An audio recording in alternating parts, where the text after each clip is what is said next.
Hello, everyone, and welcome to Art Talk. My name is Peggy Lyle, and I'm the director for the Downtown Fort Collins Creative District.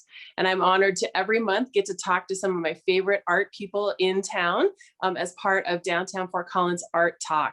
Of course, this is the beginning of May. We've got lots of cool options, things to see outside, and now we can see things inside too. So today, I'm happy to be joined with a really amazing expert here in town. Lisa Hatchadorian is the director for the Museum of Art here in Fort Collins. Welcome, Lisa.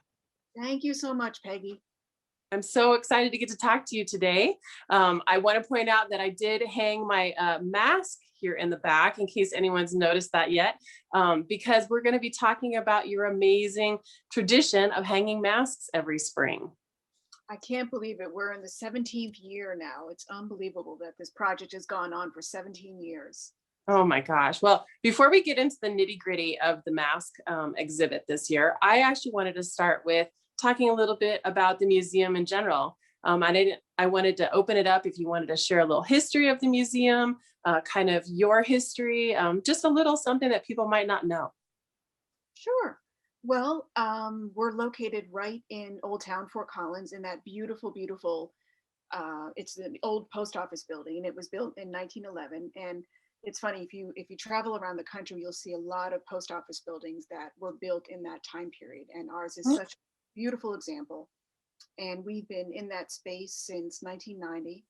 And so we're coming up, I think, this is our 38th year, I think, that we've been. Congratulations. So that's huge. That's great. And we're basically a museum that is a non-collecting institution. So we do changing exhibitions of modern and contemporary art of local, regional, and national artists, but focusing more on local and statewide and regional artists of the Intermountain West. And you guys have had artists I know that are globally known. You've had, it wasn't Dali. You had a whole exhibit that had some Salvador Dali and great, glass artists, and you've just had wonderful things over the years. Yeah, we do end up putting one slot that focuses on kind of a nationally known artist or a trend or something. So we've had exhibits of Frida Kahlo, photographs of her, Norman Rockwell. We had his Saturday Evening Post covers a while ago. J.L. Tahuli, who's just an incredible contemporary glass artist. Andy Warhol. I'm looking at an exhibit for the future of Diane Arbus, who's a really well-known 20th century photographer. So yeah, we try and, and actually, what was it? About a year ago, we had National Geographic 50 Greatest Photographs, which was our most popular exhibition that we've ever had. So, oh, wow.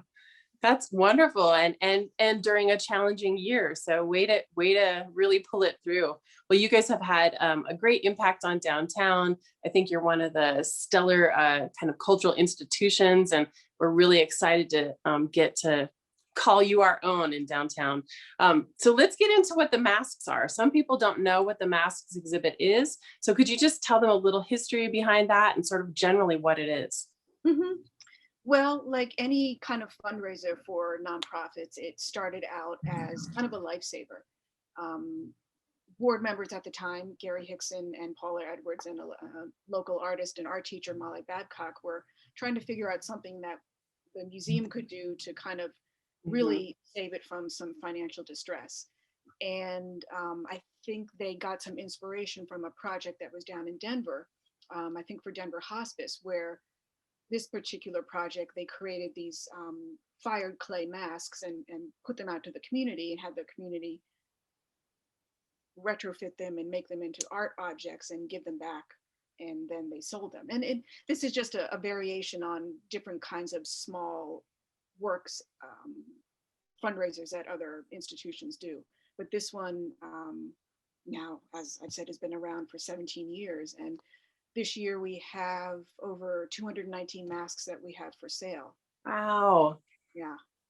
That's so amazing. And, I love the mask exhibit. I think it's so fun because it allows for so many diverse voices from our community to have a mask. So I know you have some youth artists usually. There are obviously established artists. There are kind of more novice artists like me that are able to participate. And then you hang a huge show that the public can gobble after for over a month, right? It's a couple months or a month and a half.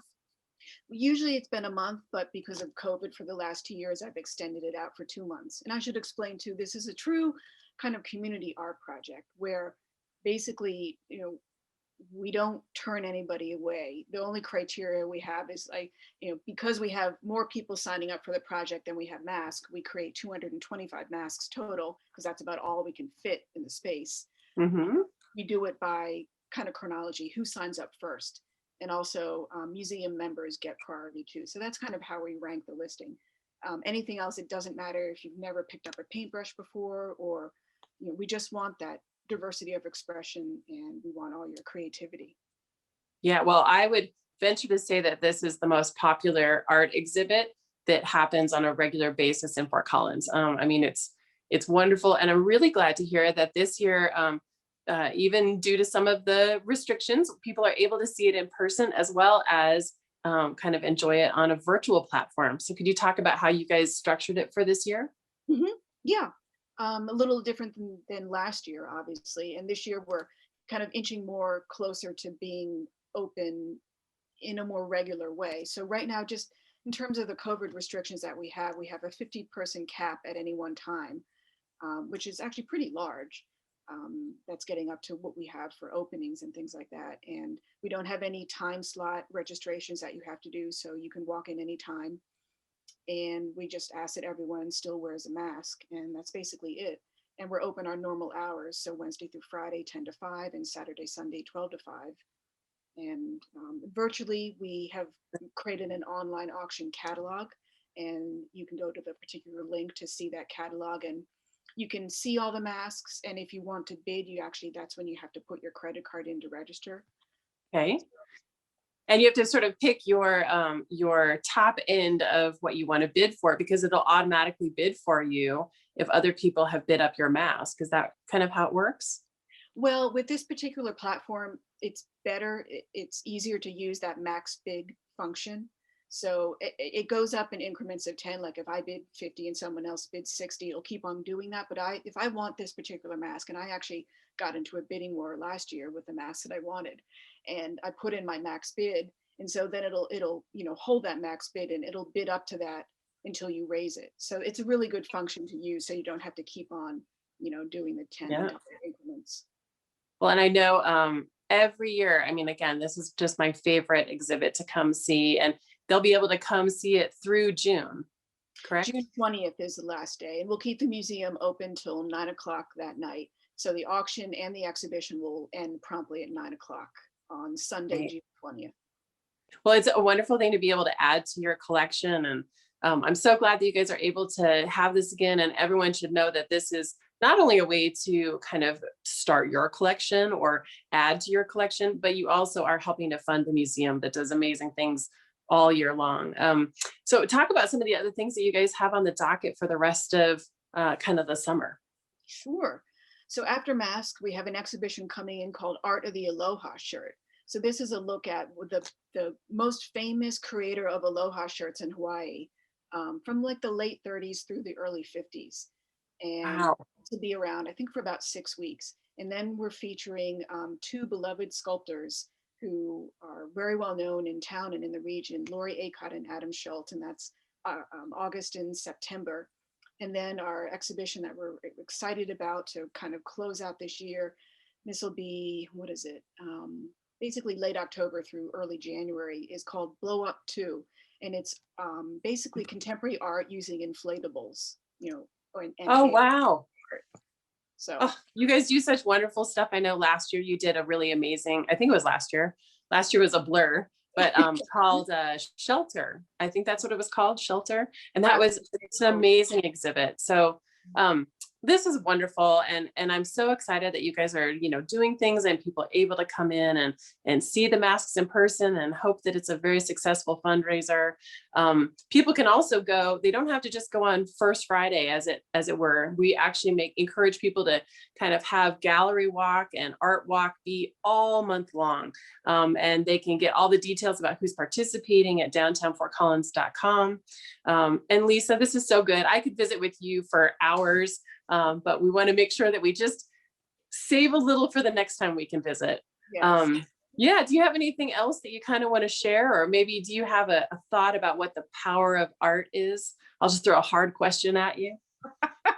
Well, that's actually our mission statement, is to spread the power of visual art. And, I see it so much in this particular mass project because of all the diversity of expression that people have, and all the, wonderful materials and surfaces that they're dealing with. I mean, it is truly breathtaking. You get these incredible masks that are work with, for instance, glass or mosaic, or these beautiful luscious surfaces that are abstract or dealing with spirituality or sensuality. There's a lot of masks that deal with COVID this year, and in a, Mm, actually a beautiful and humorous way. So to me, that's the power of creativity, is kind of seeing, our world from another point of view through these objects. And I mean, yeah. I've devoted my whole life to it, so I love it. Well, and you're putting the power of art and all of that into our community's hands. And we really thank you. Thank you for everything that you do. And again, if anyone wants to take a gander at what they have, make sure and check out their website. We'll put the link into all the chats. And everyone have a wonderful May Art Walk. Thank you, Thanks, Peggy. Lisa. Thank you so much.